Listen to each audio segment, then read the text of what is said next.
Hello everyone, my name is Sabby, and I am traveling with my child, Sarah Effexor. Join us as we travel on a cross-country journey through Canada and the US.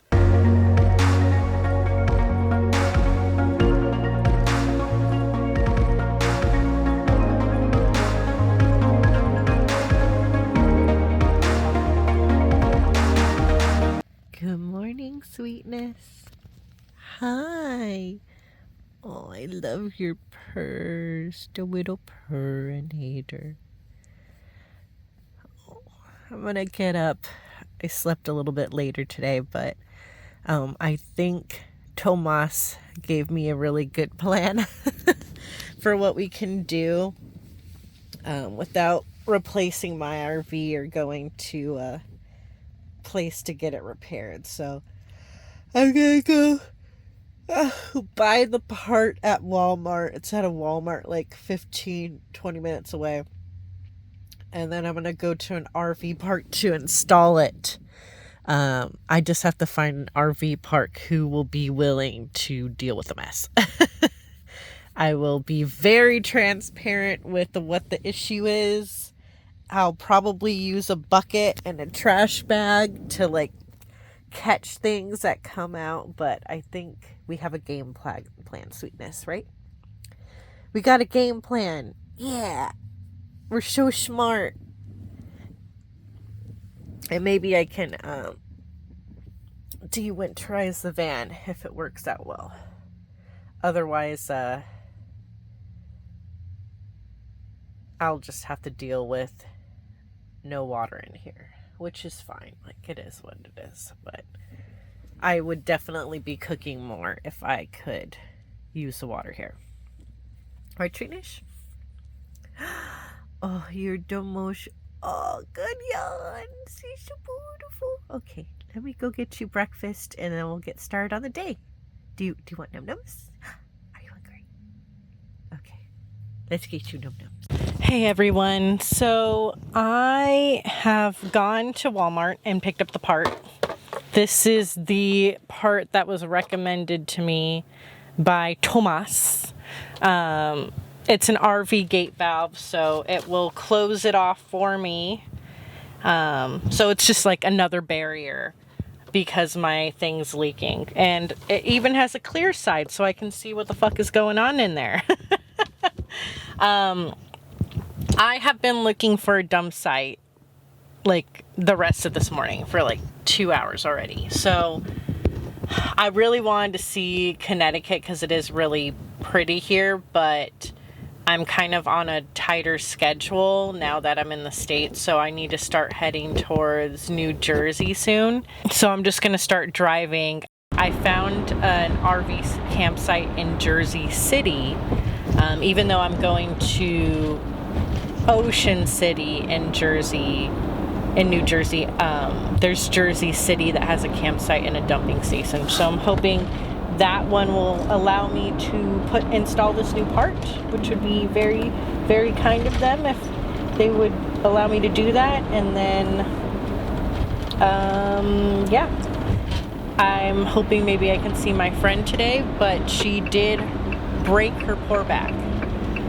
She has a dislocated disc, and so she's dealing with some back issues and she has work. So if we can see her, that'd be great, but maybe not. I'm hoping maybe I can still go into New York. If not, maybe I can have cookies delivered to my van.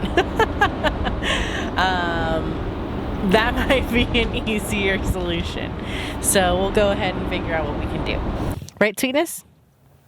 It is a Friday too, so that may make traffic a little bit more difficult going to New York City. And I wasn't even going to drive in. I was going to take the metro in because I ain't doing that. So we're going to get back on the road. Connecticut, I really wish I could have seen you more, but I do have to deal with these RV issues. And it's a little bit frustrating just because, this is the second RV I've had. I ran out of propane, so I had to get a hotel stay. And that really sucked. And even the propane was pretty iffy. To be honest, I think the propane was broken because I haven't needed to use as much propane since I've been out here. every 2 days I would need to refill my propane tank. Out here, I only need to fill it every week. So I'm wondering if there was just a big issue with the propane tank where it just wasn't working properly. And then now I'm here and my dump thing is not working and I'm having to try to fix it myself. And so it's a little discouraging. It's one of those things where, the RV is a fun option, but there are a lot of difficulties on the road, especially if you're traveling across borders. Like, Effexor Way does not exist in the US. It only exists in Canada, so I can't exactly drive to repair shop. He said he would be able to see if he could find a repair shop with me, but then again, I would be having to go to the repair shop again. This would be the second time. In total, I was there at the repair shop for 3 hours the last time until they gave me a new RV. I don't know how much longer this is going to take, but I hear that repairing the dump issue is a very, very long, tedious process. So I wouldn't even want, I would probably take maybe days to even get it repaired. And I wouldn't be able to get a replacement van because, again, I'm in the US and Effexor Way only exists in Canada. So those are some things that is good to know if you guys ever decide to get your own RV. I kind of knew the risks because I'm like, okay, it's $3,000 cheaper to get my van in Canada. The downside is that I would have to deal with all these difficulties. And unfortunately, I have been unlucky and I'm dealing with a lot of those difficulties that could have happened. So it is one of those weighing your options. It still hasn't cost me an extra $3,000, but it's definitely cost a lot of my time. It cost me my stay in Connecticut. It cost me a few days in Thunder Bay and Sault Ste. Marie because I had to rush. It cost me a stay in Saskatoon. I had to spend 2 nights in a hotel because the propane wasn't working. And it technically cost me my time in Rhode Island too because I didn't really get to spend any time there. So it is costing me a lot of days. So I guess if you equate it, I'm lost 1, 2, 3, 4, maybe 5, 6 days worth of my trip just fixing RV issues and not being able to really enjoy my trip. So those are kind of the things that I'm dealing with right now and kind of the struggles. But, it needs to be fixed. So I need to go ahead and fix it. I have the part. I'm going to go and see if I can find the dump station in Jersey City, get the part replaced, dump everything that I need. I was deciding whether I wanted to dewinterize my vehicle. At this point, it's probably better to not do it just because I had to buy this whole other replacement just because the dumping issue is pretty bad and it would be a pain to dewinterize my vehicle by myself. So it looks like I'm just not going to have any running water or shower this entire journey. But my child's a little upset because I haven't been able to play with her as much and she hasn't been able to get out of the RV much just because I can't get out of the RV much. I'm just driving around looking for places to dump, things to fix. So hopefully I can give her a little bit more time today. I might get her used to the subway. Maybe she can take the subway with me and see how it goes. She has taken the metro before when we were over in Toronto. So we'll see how she does there too. She was fine. She was just sleeping through most of it. So let's go find the dump station. My child's got her butt cheeks on some sunflower seed bags I was hoping to eat, but now her butthole's on it. So that should be fun. I love you, sweetness. Okay.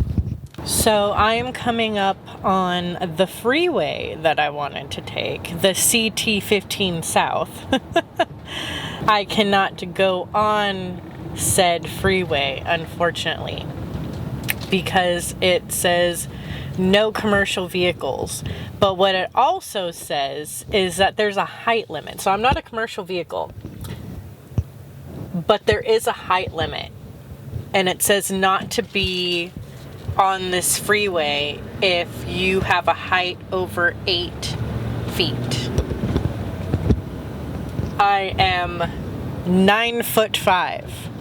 So I cannot be on this freeway, which is very unfortunate for me because that was going to be the quicker route, but it is what it is. So I'm just going to go back the way that I came because I can't take that freeway. So I knew there was an issue with some of the freeways. So the issue that I'd be facing is that there's a lot of freeways that don't allow trucks, commercial vehicles, height limits, and trailers. So I was wondering, it said that there is no trailers on some of these freeways. I'm like, okay, I'm wondering if, because I'm not a trailer, is it still going to be possible for me to go on these roads? And that sign just answered my question.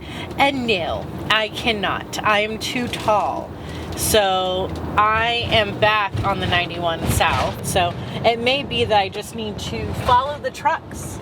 The trucks will lead me to victory. Because it is pretty hard to figure out which roads I am and am not supposed to go on. It'd be really nice if Google had an option to be like, hey, these are my vehicle details. Please tell me where I can and cannot go. Because I was terrified in Boston. Even though it was fine, I was still terrified. If it was just 5 inches shorter, I would have knocked the generator and the solar panel off. So I want to be a lot more careful so I don't damage this vehicle because it already has a lot of issues. We don't need to add to those said issues. So we'll see how it goes. We arrived here in Jersey City, which was a lot of fun. I needed to fix my tank. So I found an RV park here, and it was a really nice RV park. I didn't know how much time it was going to take for me to fix it and figure out how to thread the pipe. So I was like, you know what, I'll just stay overnight. It was very expensive. It was like $140 to stay the night here in Jersey City, but we had a great view of the Statue of Liberty from near our campsite. Sweetness. You see the birdies? Yeah. And so I went ahead, me and my child took the path into New York, got some cookies, which was really the only thing that I really wanted to do in New York since I've been there quite a few times. But I went there, got some cookies, we walked quite a bit. We walked towards the World Trade Center. My child got a lot of attention because she's just such a special girl. And it was a lot of fun to just go ahead and hang out there. You want more churu? Okay. What is it, Sweetness? The only thing is that I accidentally got off on the wrong stop. So we needed to get off on Grove Street. We ended up getting getting off at Harrison by accident. And so we had to turn around, so that caused like an extra 20 minutes, which it is what it is. My child was very upset at some point because I didn't feed her before we left. What? Meh. All right, I'll give you more churu. Just gonna finish this really quick and then we can go.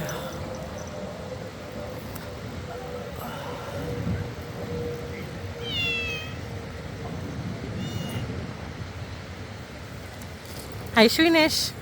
Churu time? Yeah. Okay. All right, Sweetness, we can cross. We left at 2 o'clock in the afternoon, and we didn't get back until 8 o'clock, and she normally eats around 6. So she was pissed. She was like, how fucking dare you starve your only child? And I'm like, I'm so sorry. I'm a horrible mother for not feeding you at 2 o'clock because I knew we were going to be out this late, which I did not. So my child was complaining to me, which, that's not unusual for her to do that. And yeah, so we ended up getting back. I made dinner. I want to thank you all for watching this video. My kitten and I really appreciate it. Please show your support by liking or commenting on the video. If you want to continue to join us on our adventures, please subscribe so you don't miss any upcoming videos, as I will be uploading every Wednesday and sometimes Friday.